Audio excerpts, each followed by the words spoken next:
अस्सलामु अलैकुम रहमतुल्लाहि बरकातहू। अल्लाह ताला अज़्ज़ा वजल ने कुरान शरीफ में एक नहीं, दो नहीं, तीन नहीं, बल्कि तकरीबन 47 टाइम्स ज़कात का जिक्र फरमाया है। ज़कात फर्ज है, इसका इनकार करने वाला काफिर और ना अदा करने वाला फासिक व जहन्नमी है, और अदा करने में बिला अज़र देर करने वाला गुनहगार व मरदूद है। जो लोग ज़कात नहीं देते और मर जाते हैं, ऐसे शख्स के गले में गंजा सांप डाल दिया जाएगा। यानी ये बहुत जहरीला होता है, इसके जहर की वजह से इसके सर के बाल तक चले गए। अल्लाहु अकबर। ऐसा सांप गले में लपेट दिया जाएगा और होठों को पकड़ेगा और ढसेगा और कहेगा, अना कंजुक अना मालुक, मैं तेरा खजाना हूं, मैं तेरा माल हूं। अल्लाह ताला सूरह तौबा में आयत नंबर 34 में इरशाद फरमाता है, जो लोग ज़कात नहीं देते इनके लिए दर्दनाक यानी बहुत ही खतरनाक अजाब है। आए मेरे प्यारे आका सल्लल्लाहु ताला अलैहि वसल्लम के प्यारे उम्मती, अल्लाह से डरो। हम सब लोगों को कब्रों में जाना है। इतना भयानक अजाब बर्दाश्त करने की ताकत ना होगी। इसीलिए जो लोग अभी तक ज़कात नहीं दिए, मौत आने से पहले दे दो, वरना जब कब्र में जाओगे बहुत ज्यादा अफसोस करोगे। खुदा की कसम, अल्लाह ताला कुरान शरीफ में सूरह अल सबा आयत नंबर 39 में इरशाद फरमाता है, ज़कात देने से माल कम नहीं होता, बल्कि अल्लाह ताला उसको और ज्यादा माल अता करता है। फिर भी आप लोग ज़कात ना दोगे तो आपके माल में से बरकत खत्म कर दी जाएगी। ऐसे ही दवे खाने और हादसात में पैसे चले जाएंगे। अल्लाहु अकबर। आज मैं आपके सामने ज़कात के पेचीदा मसाइल बहुत ही आसानी से समझाऊंगा। यहाँ पर आप देख सकते हैं मुख्तलिफ किस्म के चार्ट मैंने तैयार किया है आपके आसानी के लिए। पहला चार्ट में देख सकते हैं आप लोग, आपके पास सोना 7 तोला है या 7.25 तोला है या 5 तोला है, सिर्फ और सिर्फ सोना है, ना ही चांदी है सिल्वर, ना ही कैश रकम है, ना ही माल तिजारत है, ना ही प्लॉट है, तो आप पर इसकी ज़कात ना होगी। क्योंकि याद रखें, सिर्फ और सिर्फ आपके पास सोना है तो वो 7.5 तोले सोना होना जरूरी है, लेकिन शर्त यह है कि वो आपके पास 1 साल तक बाकी रहे। 7.5 तोला या उससे भी ज्यादा रहा, सिर्फ सोना है तो आप ज़कात देनी होगी, वरना इसकी ज़कात नहीं। मसलन आपके पास 16 रमजान 1440 हिजरी को 3 बजे 7.5 तोले सोना है, फिर 2-3 महीने के बाद वो सोना चला गया आपके पास से, फिर आया, फिर चला गया। अगले साल की 16 रमजान 1441 हिजरी को 3 बजे से पहले मिनिमम 7.5 तोले आपके पास सोना है या इससे भी ज्यादा है तो इसकी ज़कात देनी होगी। हाँ, अगर कम हो गया, 16 रमजान 1441 हिजरी को 3 बजे से 1 मिनट पहले आपके पास 7 तोले हो गया, जो 16 रमजान 1440 में आपके पास 7.5 तोले था, तो यहाँ कम हो गया तो इसकी ज़कात ना होगी। फिर इसके बाद तो आपको इसकी ज़कात देनी होगी। एक अहम मसला याद रखें कि माँ बाप अपनी बेटी को जहेज में 7 तोले 8 तोले 9 तोले सोना देते हैं, तो साल गुजरने के बाद वो औरत को ही इसकी ज़कात देनी होगी। हाँ, अगर इसके पास पैसे ना हो तो सोना बेचकर ज़कात अदा करनी होगी। या दूसरा तरीका यह है कि वो अपना सोना शोहर की मिल्कियत में दे, यानी शोहर से कहें मैं आपको ये सोने का मालिक बनाती हूँ, फिर शोहर इसकी ज़कात अदा कर सकता है। फिर यहाँ पर सेकेंड चार्ट आप देख सकते हैं कि आपके पास सोना नहीं है, आपके पास चांदी है 50 तोला या 52 तोला या 1 तोला हो, सिर्फ और सिर्फ चांदी है आपके पास, तो आप इसकी ज़कात नहीं देनी होगी। क्योंकि याद रखें, सिर्फ और सिर्फ आपके पास चांदी है तो वो 52.5 तोला होना ज़रूरी है, जब भी आप उसकी ज़कात दे सकते हैं। इसी तरह से नेक्स्ट चार्ट देखिए, आपके पास ना ही सोना है, आपके पास ना ही चांदी है, आपके पास कैश है 24,500। ये 52.5 तोले चांदी जो मौजूदा वक्त में चला है रेट 52.5 तोले चांदी की रकम जो आज के हिसाब से 24,500 रुपये बनती है, तो आपके पास इतनी रकम है तो आपको इसकी ज़कात देनी होगी। लेकिन शर्त यह है कि वो हाजत असलिया यानी ज़रूरियाती ज़िंदगी, जैसे घर का राशन, घर के अखराजात या किसी को पैसा देना है, ये सब चीज़ें निकाल कर, इसको हाजत असलिया बोलते हैं, सब चीज़ें निकाल कर आपके पास 24,500 रुपये बचते हैं तो आप साहिब निसाब हो गलन। आपके पास 16 रमज़ान को 3 बजे आपके पास 24,500 रुपये थे। बीच में 2-3 महीनों के बाद वो पैसे चले गए, फिर आए, फिर चले गए। फिर अगले साल 16 रमज़ान 1441 हिजरी को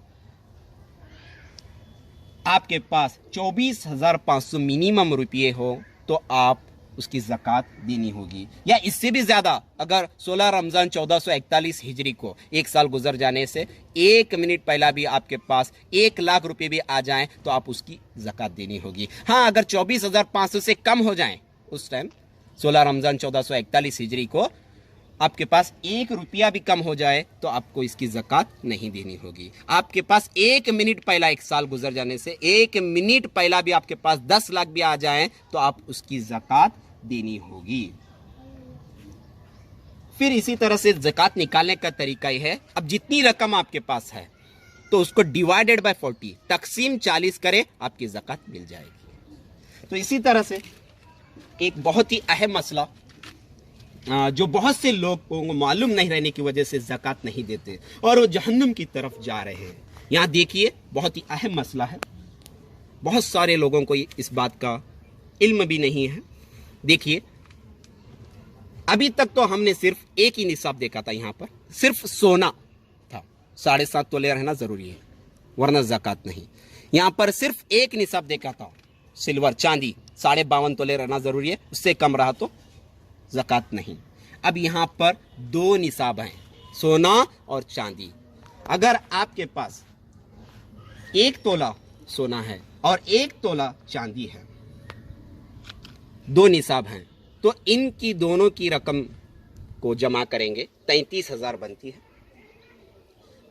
33,000 अब हम देखेंगे साहिब निसाब किसे कहते हैं। यहाँ पर हमने बताया था साहिब निसाब 24,500 रुपये जिसके पास 52.5 तोले चांदी की रकम है, 24,500 रुपये जिसके पास मौजूद हैं उसे साहिब निसाब कहा जाता है। ये याद रखें, 24,500 रुपये जिसके पास मौजूद हैं उसे साहिब निसाब कहा जाता है। अब हम ये देखेंगे 1 तोला सोना और 1 तोला चांदी की रकम मिलाने के बाद 33,000 बनती है, तो ये 24,500 से जायद है तो इसकी ज़कात देनी होगी। इसका तरीका वैसे ही है, डिवाइडेड बाय 40 कर दे, तकसीम 40 से करें, आ जाएगा। इसी तरह से नेक्स्ट चार्ट में आप देख सकते हैं 1 तोला आपके पास सोना है और आपके पास कैश 10 रुपये है, 10 रुपये है, तो दोनों को मिलाएंगे तो 32,610 होता है। तो ये 24,500 से जायद है तो आप इसकी ज़कात देनी होगी। फिर इसी तरह से अब नेक्स्ट चार्ट देख सकते हैं, इसमें आपके पास माल तिजारत 1 लाख रुपया, 1 तोला सोना और माल तिजारत 1 लाख रुपया। ये माल तिजारत उसको कहते हैं जो आप चीज़ें बेचने की घर से खरीदा था। मसलन आपका दुकान है, उसमें माल है, तो साल गुजरने के बाद आपकी दुकान में जो माल है, 1 साल होने के बाद आपकी दुकान में जो माल है उसकी बाजार में कितनी कीमत है हिसाब लगाएं। जितना माल आपके दुकान में मौजूद है तो फलां ये इस तरह से पूरे चीज़ों को जमा करें, मौजूदा दौर में जो मार्केट में रेट चला है उन सबको जमा करें तो दुकान की माल, उसके बाद फिर इसकी ज़कात निकालें। बहुत सारे लोग अपनी दुकान की माल की ज़कात नहीं देते, अफसोस, ज़कात ज़रूर दीजिए। तो ये माल तिजारत कहा जाता है। फिर इसी तरह से नेक्स्ट हम देख सकते हैं, यहाँ पर अगर हमने एक प्लॉट खरीदा है, यहाँ प्लॉट खरीदा है, 1 तोला सोना है और चांदी कुछ भी नहीं है, रकम कुछ भी नहीं है, माल तिजारत कुछ नहीं है, प्लॉट खरीदा है 1 प्लॉट, तो उसकी कीमत आज सिर्फ और सिर्फ हमने ये नीयत से ख़रीदा है कि एक हम बेचने की नीयत से ख़रीदा है तो ये माल तिजारत में हो जाता है, तो इसकी ज़कात देनी होगी। हाँ, अगर आपने 2 नीयत से ख़रीदा है, मैं यहाँ पर मकान बनाऊँगा या बेचूँगा, तो आपको ज़कात नहीं देनी है, या आपने सिर्फ मकान बनाना है तो आपको ज़कात नहीं देनी है। याद रखिए, आपने फ़क्त बेचने की नीयत से खरीदा है तो प्लॉट जो मौजूदा वक्त में जो रकम चल रही है, उसकी वैल्यू चल रही है, उसके हिसाब से आप उसकी ज़कात निकालनी होगी। और अगर आपके पास आपने इस्तेमाल के लिए घर में कार लिया है, 2 कार हैं, 3 कार है, उसकी ज़कात नहीं है। फ्रिज, वॉशिंग मशीन इस्तेमाल के लिए लिया है, बेचने के लिए नहीं लिया है। यहाँ तक कि आपके पास मकान है, 3-4 मकान हैं, तो इसकी भी ज़कात नहीं है। ये सब चीज़ें आपने इस्तेमाल करने के लिए नीयत से लिया है। जो चीज़ याद रखिए, अगर सिर्फ और सिर्फ बेचने की नीयत से जो भी खरीदा हो उसकी ज़कात देना होगा। फिर नेक्स्ट चार्ट में देखिए, आपके पास गोल्ड है 2 तोला और सिल्वर 2 तोला और कैश मौजूद है और माल तिजारत है और प्लॉट है। प्लॉट बेचने की नीयत से लिया था, सिर्फ और सिर्फ बेचने की नीयत से। तो इन सब को मिलाएंगे और डिवाइडेड बाय 40 करेंगे तो ज़कात मिल जाएगी। अब आखिर में कर्ज वालों के लिए है, आखिर में कर्ज वालों के लिए तो टोटल आपके पास रकम 5 लाख रुपये है, आपका कर्ज 2 लाख रुपये है। तो 5 लाख में से 2 लाख निकालेंगे तो 3 लाख बचेंगे। तो 3 लाख को डिवाइडेड बाय 40 करेंगे, तकसीम 40 से करेंगे, आपकी ज़कात आपको मिल जाएगी। इसी तरह से आपके पास 5 लाख रुपये हैं, कर्ज 6 लाख रुपये है, तो इसको माइनस करेंगे तो माइनस 1 लाख बचता है, अभी उधार बाकी है, तो आपको कर्ज में आ गए तो ये आपको ज़कात नहीं देना है। फिर इसी तरह से अगर आपका कोई पैसा लिया है और वो 2-3 साल से दे ही नहीं रहा, जब वो पैसा देगा इसकी ज़कात निकालनी होगी। जब तक वो ना देगा जब तक आपको ज़कात वाजिब नहीं है। मसलन आपने किसी को 2 लाख रुपये दिए हैं, अगर वो 3 साल के बाद आपके 2 लाख रुपये देता है तो आपको 3 साल की ज़कात देनी होगी। या किस्त देता है 20,000, 50,000, 40,000, इस तरह से देता है आपका उधार, तो वो पैसे अपने माल में जमा करें, फिर उसकी ज़कात निकालें।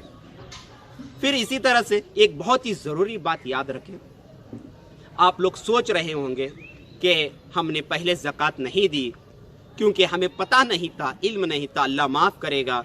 ये गलतफहमी मत रखिए। जितने साल की आपने ज़कात ना दी थी वो देना फ़र्ज़ है, अगर आप ना देंगे तो जहन्नुम में चले जाएंगे।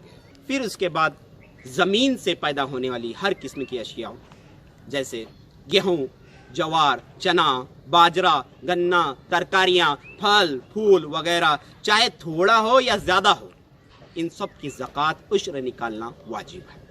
जो पैदावार बारिश से या ज़मीन के नमी से कुछ भी खर्चा नहीं किए तो पैदा हो गई पैदावार, तो 10 थैले अगर आपकी पैदावार हुई है तो उसका 1 थैला ज़कात निकालना वाजिब है।